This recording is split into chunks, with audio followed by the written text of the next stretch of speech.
أعوذ بالله من الشيطان الرجيم. بسم الله الرحمن الرحيم. السلام عليكم ورحمة الله تعالى وبركاته.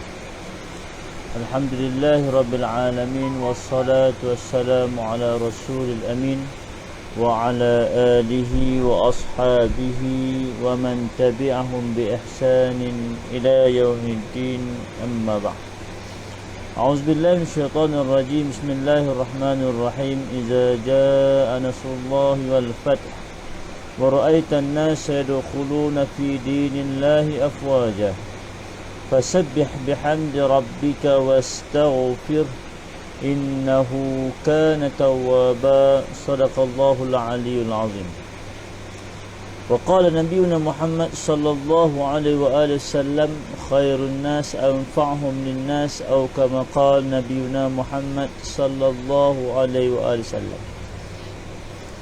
Alhamdulillah, syukur kita kepada Allah Subhanahu wa taala di petang yang penuh limpah dan kurnia daripada Allah Subhanahu wa taala, dapat kita kembali membacakan dan juga menyambung satu pembacaan daripada kitab Al-Minah Al-Ilahiyah fil Adab Al-Islamiyah yang dikarang oleh Fadilat Al-Syekh Dr. Hisham Al-Kamil Hamid Musa Al-Syafi'i Al-Azhari An-Nashbandi. Alhamdulillah, daripada kitab ini kita sambung pada bab adab-adab meminta izin. Hadirin dan hadirat yang dikasihi oleh Allah Subhanahu wa taala sekalian, sebelum ni telah kita sebutkan adab-adab masuk dan juga keluar daripada rumah. Kemudian sebelum daripada itu kita telah sebutkan mengenai adab-adab bermusafir. Pada petang yang berbahagia ini kita masuk pada adab-adab meminta izin, ataupun dalam bahasa Arab disebutkan adabul istizan. Adabul istizan iaitu adab nak minta izin. Nak minta izin apa? Nak minta izin masuk rumah, ataupun dalam bahasanya disebutkan talabul izni fid dukhuli li mahallin la yamlikuhu al musta'zan. Apa maksud dia? Maksud minta izin istizan ini adalah minta izin untuk masuk ke dalam rumah yang bukan dimiliki oleh orang yang minta izin. Jadi kalaulah rumah kita, tak payah nak minta izin dah, memang rumah kita, buka pintu, kemudian ikut adab-adab masuk ke dalam rumah yang telah kita sebutkan pada pertemuan kita yang lalu. Tapi kalau nak masuk rumah yang bukan rumah kita,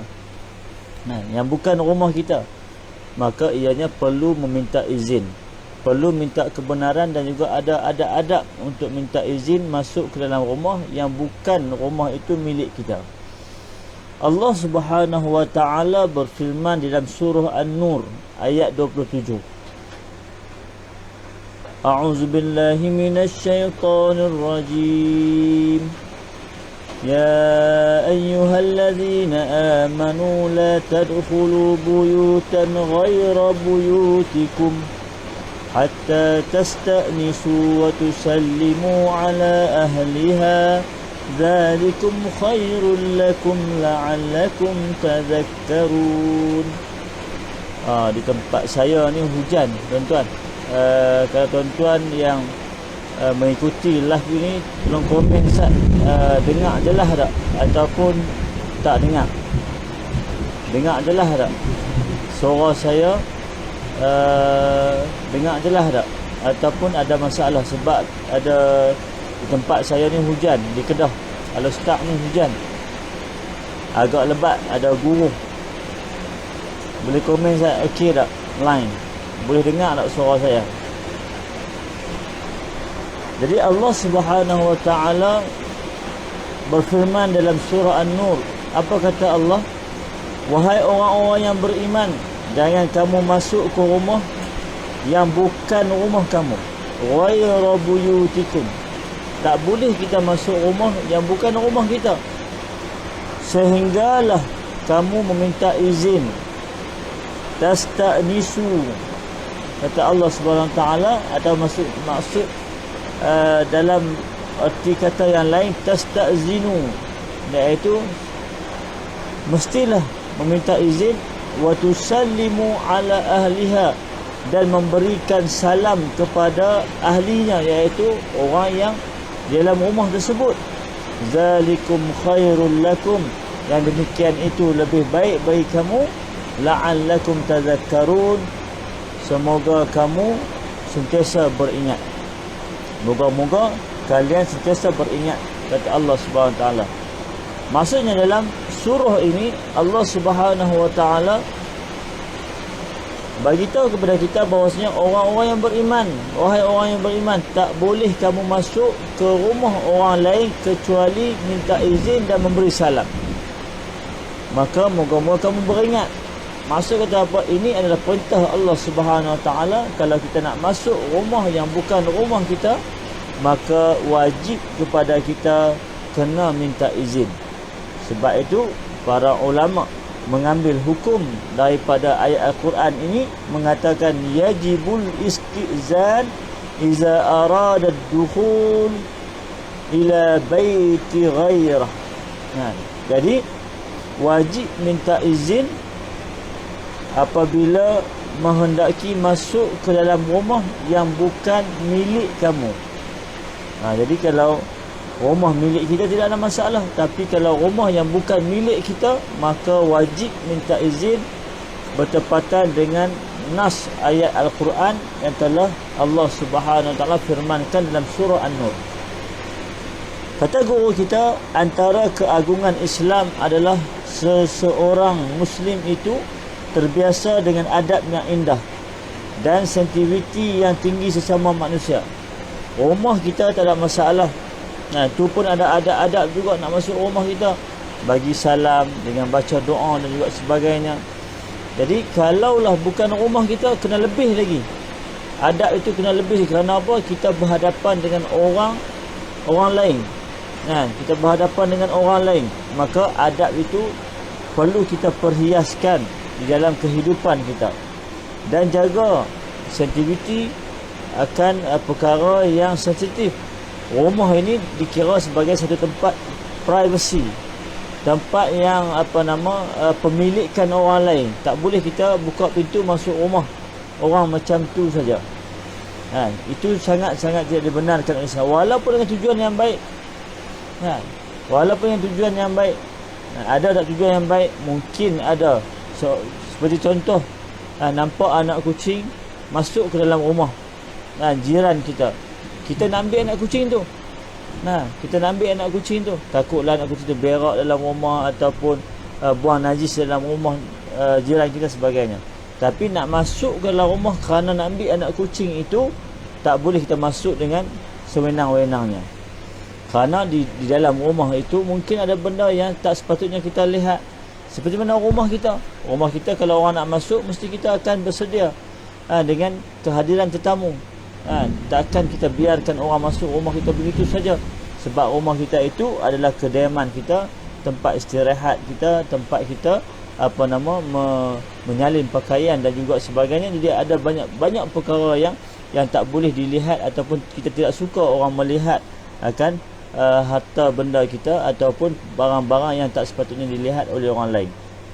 Jadi sama juga apabila kita nak masuk rumah orang, tak boleh kita nak masuk begitu saja. Maka meminta izin adalah suatu pemberitahuan kepada orang yang mahu engkau ziarahi agar dia bersedia menerima kedatanganmu. Jadi kalau kita nak pergi rumah orang, nak masuk rumah orang, minta izin dulu. Jangan terus buka pintu kemudian masuk terus. Sekarang ni kalau kita nak menziarah orang, kita dengan kemodenan kita yang ada pada zaman sekarang, kita boleh call dulu, telefon dulu, mesej dulu, ni ada di rumah dah, nak pergi rumah. Bila kita habaq kata nak pergi rumah tu, dia dah bersedia. Dia habaq kemai lah dalam pukul 3 petang sebagai contoh. Maksudnya dia bersedia untuk menerima kita sebagai tetamu. Pada zaman dahulu mungkin tidak ada kemudahan yang semikian rupa. Pergi kemudian bagi salam, ketuk pintu dengan perlahan, bukan ketuk pintu yang derah-derah. Itu tidak ada adab. Kita tutup pintu dengan perlahan, kemudian kita bagi salam. Itu cara dia. Bila orang tengok kita, kadang-kadang orang tak buka pintu lagi, tanya dulu siapa. Maka perkara-perkara tersebut akan disebutkan dalam adab-adab yang berikutnya. Jadi adab-adab meminta izin ialah Yang pertama, kata guru kita, meminta izin sebanyak 3 kali kerana sabda baginda Rasulullah SAW, hadis yang diriwayatkan daripada Sayyidina Abi Musa Al-Ash'ari, qala Rasulullah SAW, al-istizanu salasun fa in azina laka fa illa farja'. Hadis riwayat Bukhari dan juga Muslim. Minta izin itu 3 kali sekiranya dibenarkan engkau masuk, kalau tidak maka pulanglah. Jadi kalau kita nak masuk ataupun nak minta izin, yang pertamanya kita minta izin 3 kali. Maksud minta izin 3 kali ini, ulama mengambil hadis Nabi SAW sebagai minta izin itu dengan memberi salam. Bahkan Allah SWT sebut di dalam Al-Quran yang kita bacakan tadi, wa tusallimu ala ahliha, dan beri salamlah kepada ahlinya ataupun ahli rumah tersebut. Maka kita bagi salam, Assalamualaikum kali pertama, Assalamualaikum kali kedua, Assalamualaikum kali ketiga. Jadi kalaulah tuan rumah itu bersedia untuk menerima tetamu, maka dia akan buka pintu ataupun dia akan respon terhadap salam kita tersebut. Tapi ada orang yang tidak bersedia untuk menerima tetamu.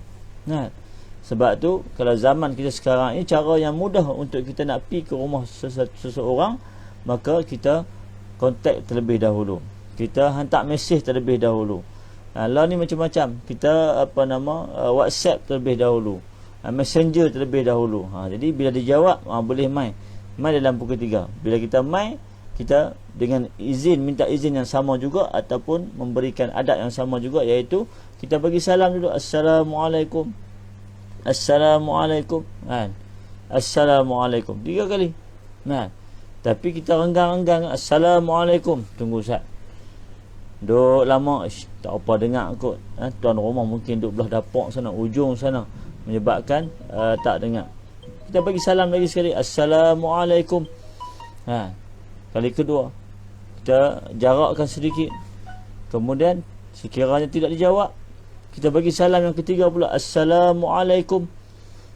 Kalau tak jawab juga pada kali yang ketiganya, maka kita bersangka baik bahawasanya mungkin tuan rumah sedang istirahat, mungkin tuan rumah tidak dengar, mungkin tuan rumah ada kelas online, dia pasang earphone, dia tak dengar orang bagi salam dan juga sebagainya. Kemudian kita beredarlah daripada rumah dia dengan penuh sangkaan yang baik. Itu adab yang pertama. Adab yang kedua, berdiri di tepi pintu supaya tidak ternampak apa yang ada di dalam rumah ketika dia membuka pintu. Itu iaitu posisi sebelah kanan pintu atau kirinya.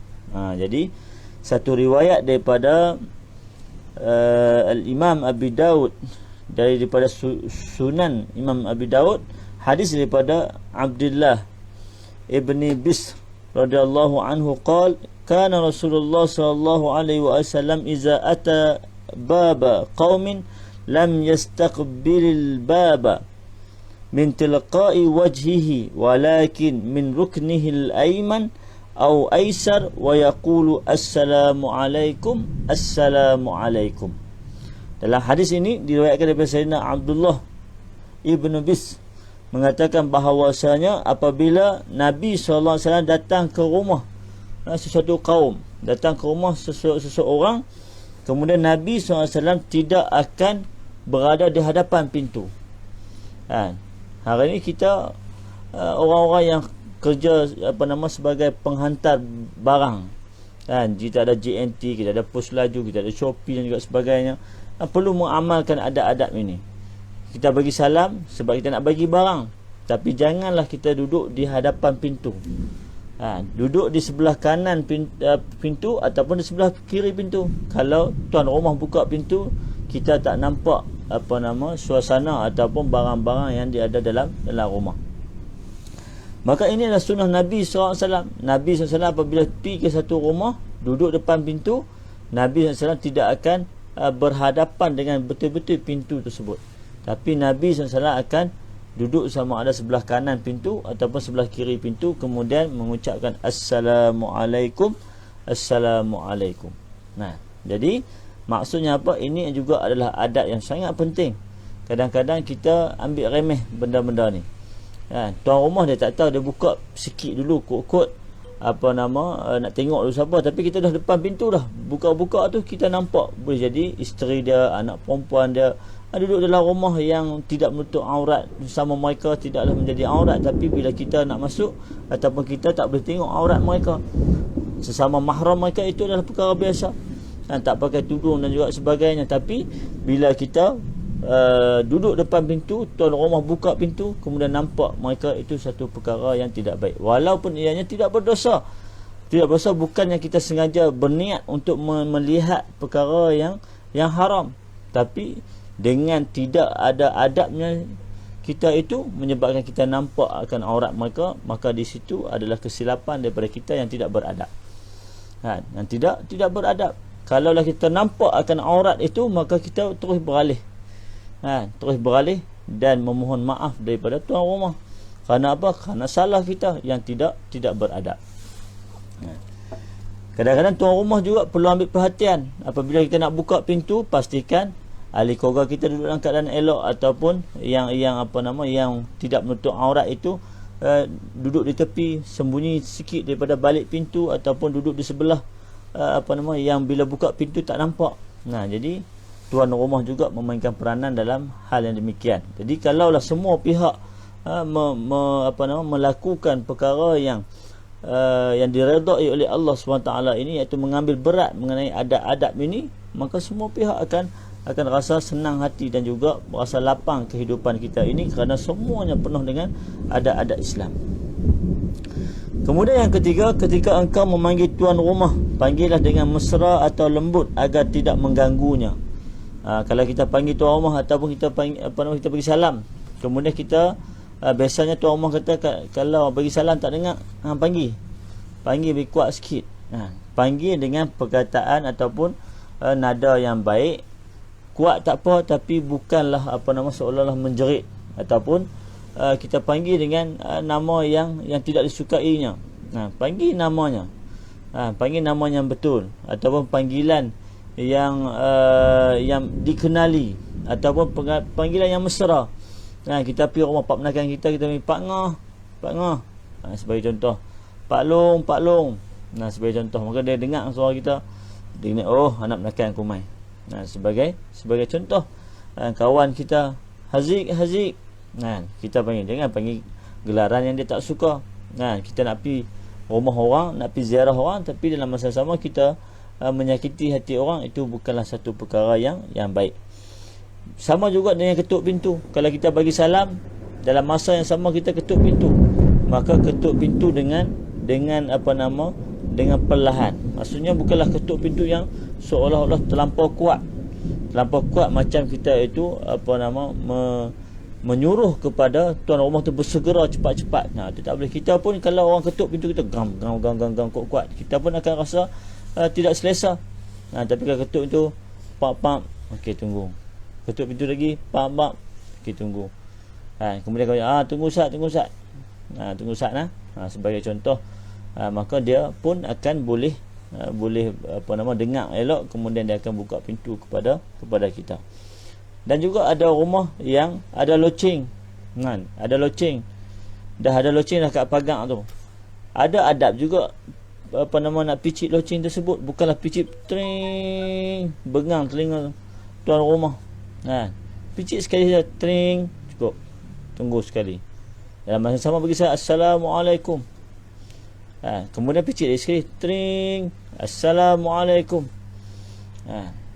Jika tidak dijawab, kita picit kali yang ketiga, tring, kemudian kita Assalamualaikum. Kemudian sekiranya tidak dijawab kepada kita, akan salam kita dan juga picitkan loceng kita tersebut, kita beredar dalam keadaan kita berbaik sangka kepada tuan rumah.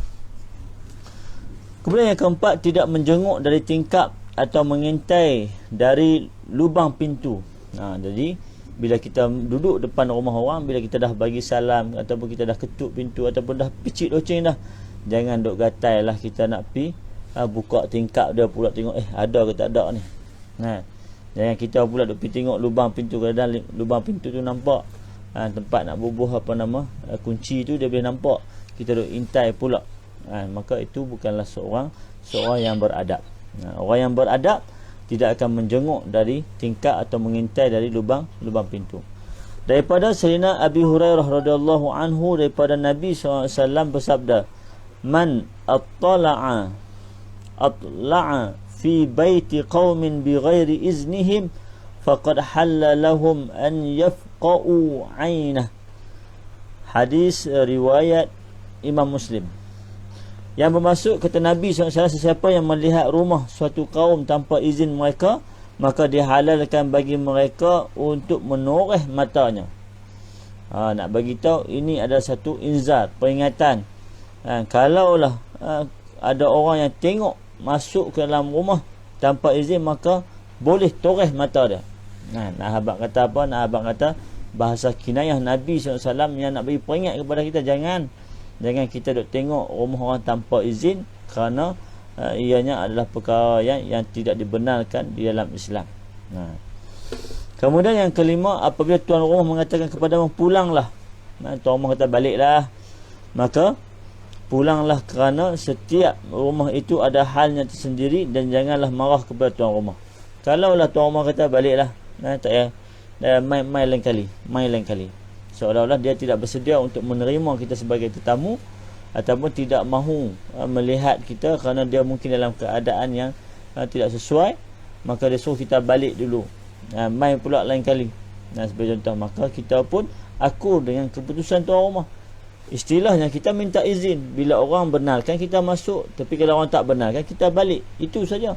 Bukan kita kata menyombonglah tuan rumah ni, kita minta izin nak masuk, dia tak bagi, kita tak layak. Kita orang yang minta izin untuk menyatakan perkara semikian rupa. Kerana apa? Itu adalah rumahnya. Sama juga dengan kita, kalau orang main rumah kita, kita tak benarkan orang tu masuk, tak apa, main lain kali ataupun dengan bahasa yang lain, tapi orang tu dengar, kita tak bersedia untuk menerimanya sebagai tetamu, maka dia juga akan baik sangka kepada kita. Kita pun ada masa yang kita terima tetamu, ada masa yang kita tidak terima tetamu, sebab setiap orang dia ada halnya yang tersendiri. Firman Allah Subhanahu Wa Taala, wa idza huyyitum bi tahiyyatin fahayyu bi ahsana minha aw rudduha innallaha kana ala kulli syai'in hasiba. Surah An-Nisa ayat 86, yang bermaksud, apabila kamu diberi penghormatan dengan suatu penghormatan, maka balaslah penghormatan itu dengan lebih baik daripadanya, atau balaslah penghormatan itu seumpamanya, itu serupa dengannya. Sesungguhnya Allah memperhitungkan segala sesuatu.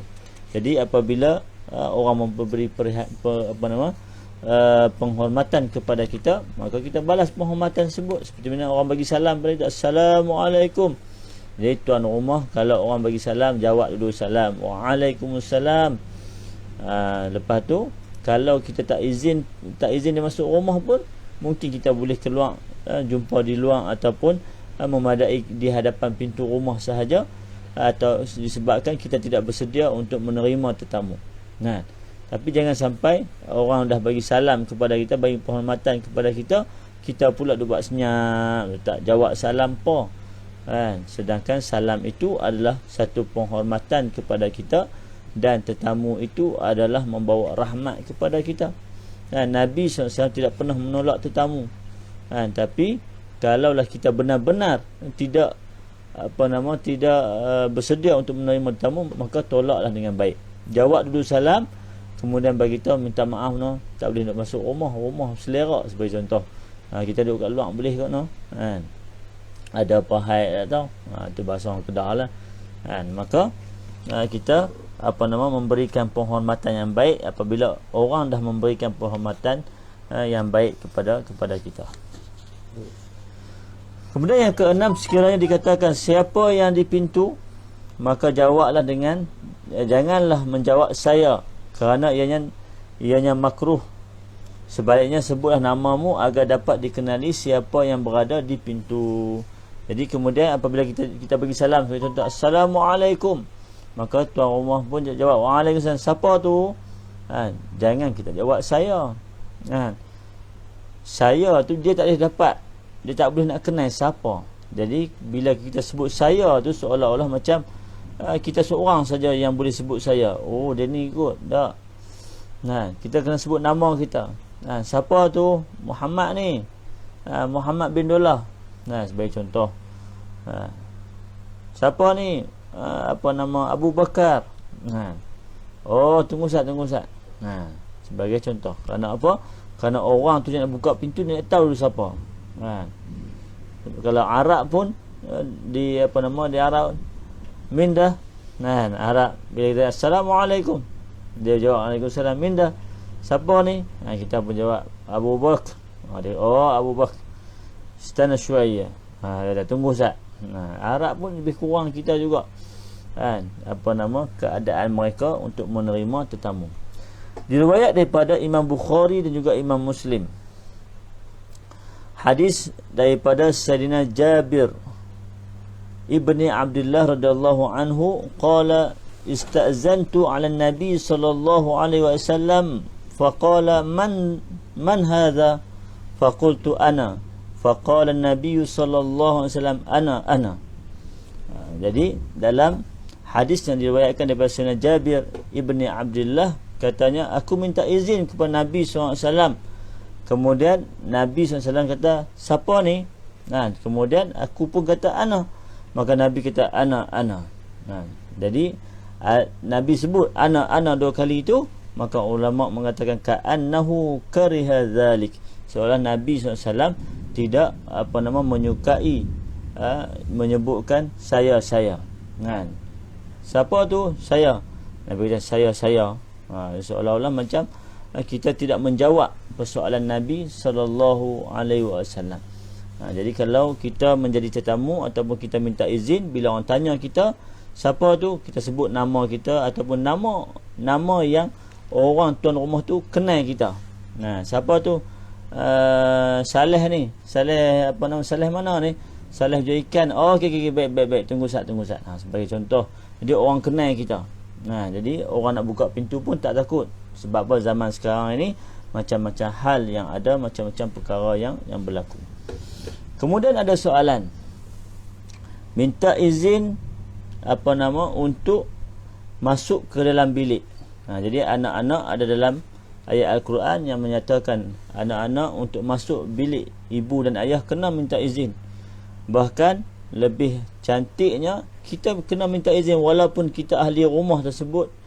Kalau kita nak masuk ke bilik yang bukan bilik kita, yang bukan bilik kita, sebaiknya kita juga minta izin, ketuk dulu, ataupun bagi salam, Assalamualaikum, walaupun dia dalam bilik, ataupun ketuk pintu, menandakan kita itu minta izin. Bukalah pintu, tak kunci, dah masuklah. Awak mak, sebagai contoh. Ataupun anak, wajib minta izin kepada ibu dan ayah. Kerana apa? Anak tidak boleh sewenang-wenangnya memasuki tempat privasi ibu dan ayah.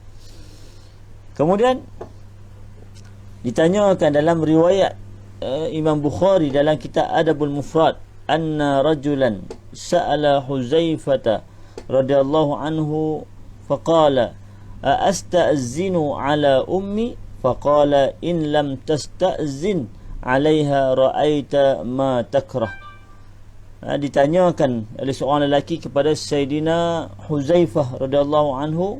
Seorang lelaki tanya kepada Sayyidina Huzaifah dengan pertanyaan, adakah aku kena minta izin kalau aku nak masuk bilik rumah mak aku sendiri? Kemudian kata Sayyidina Huzaifah radhiyallahu anhu, in lam tasta'zin 'alaiha ra'aita ma takrah. Kalau hang tak minta izin, maka hang akan nampak perkara yang tidak disukai oleh ibu kamu sendiri.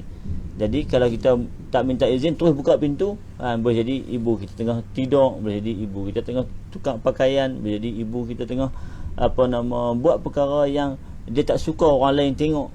Sebagai contoh, maka ianya adalah perlu minta izin dan wajib kepada anak-anak untuk minta izin masuk ke dalam bilik, khususnya orang perempuan, khususnya anak-anak perempuan ataupun ibu-ibu kita.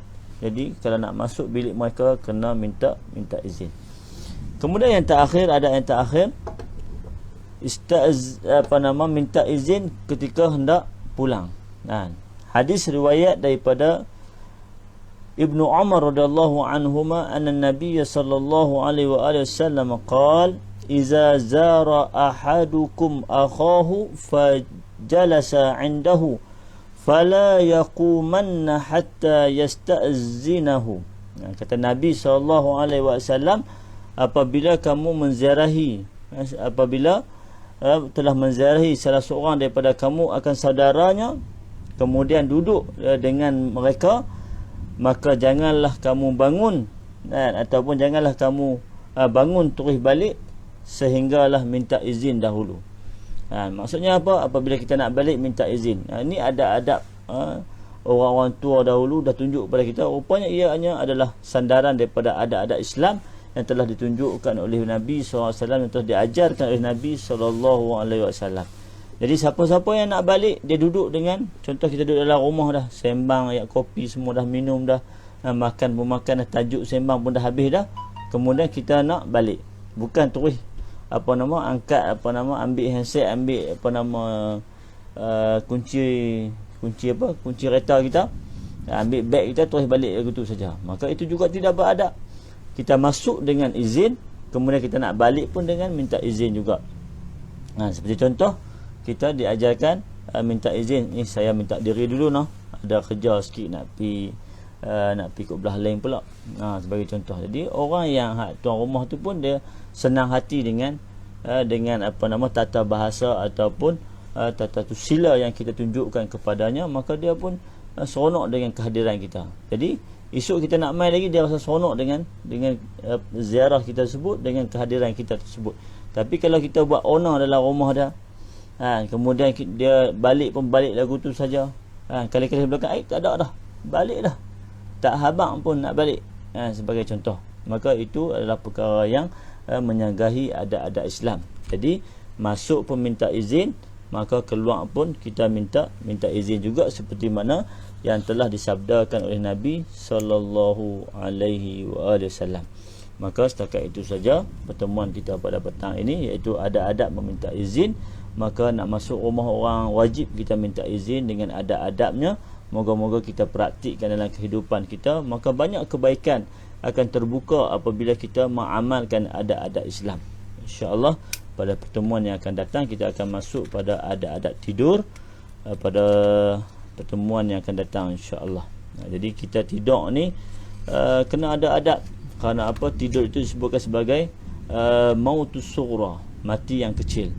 Kerana keluarnya jasad, kenanya ruh daripada jasad kita. Kematian yang besar adalah apa? Mautul akbarnya apa? Mautul kubranya adalah apabila jasad itu terpisah terus, ruh itu terpisah terus daripada jasad kita. Maka itu adalah mati yang besar. Tidur adalah mati yang kecil. Dan ada juga orang yang mati dalam keadaan tidur, kemudian esok tu tak jaga dah, terus berpindah ke alam yang lain. Kerana apa? Tidurnya itu adalah kematian kecil dan juga kematian besarnya. Jadi kita kena jaga adab-adab tidur. Moga-moga Allah SWT memberkati tidur kita tersebut, dan juga kita mendapat pahala daripada tidur kita tersebut. Kemudian kita bangun juga perlu kepada adab, sehinggalah kita melakukan seperti mana yang dilakukan oleh Nabi sallallahu alaihi wasallam. Kita berhenti setakat itu. Aqulu qawli hadza, astaghfirullah li wa lakum wa lisanil muslimin wal muslimat wal mu'minin wal mu'minat birahmatika ya arhamar rahimin. Allahumma faqih fid din wa 'allimna at-ta'wil wa hdina ila siratikal mustaqim. Allahumma ja'alna min ahli al-khair, Allahumma ja'alna min ahli al-'ilm wal 'amal, Allahumma ja'alna min tawfiq wal hidayah, Allahumma ja'alna min jannatika ya Allah ya Rahman ya Rahim ya akramal akramin ya badi'as samawati wal ardi ya zal jalali wal ikram. Allahumma rabbana atina fid dunya hasanah wa fil akhirati hasanah wa qina azaban nar. Subhana rabbika rabbil 'izzati amma yasifun, wassalamun ala mursalin walhamdulillahi rabbil alamin. Yang baik daripada Allah Subhanahu wa taala, yang kurang lemah daripada kebodohan dan kejahilan dari saya. Assalamualaikum warahmatullahi wabarakatuh.